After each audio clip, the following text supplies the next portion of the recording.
ভাই আসসালামু আলাইকুম। কেমন আছেন আপনি? ভাই হাটের বাজারটা কেমন আজকে? বাজার কম কেন ভাই? ওর দাম বলতেছে না, আমদানিও বেশি হয়ে গেছে না? এগুলো কি সার বাচ্চা? কি জাতের সার বাচ্চা হয় ভাই? শাহিওয়াল সার বাচ্চা।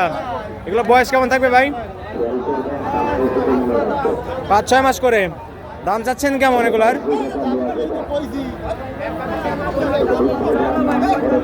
এটা 45,000। সামনের গুলা সবগুলো একই রেট, মাত্র 45,000। শাহিওয়াল সার বাচ্চা না? দরদাম করে তো নিতে পারবে ভাই হাটে আসলে। হাটের একদম দরদামের কোনো সুযোগ সুবিধা নেই। হাটের ঠিকানাটা একটু বলে দিতেন ভাই। ভাঙুরা শরৎনগর হাট, পাবনা জেলা ভাঙড়া উপজেলা শরৎনগর পশুর হাট। এটুকু আসলে তো আপনাকে পাবে ভাই না? ঠিক আছে ভাই, ভালো থাকবেন। আসসালামু আলাইকুম।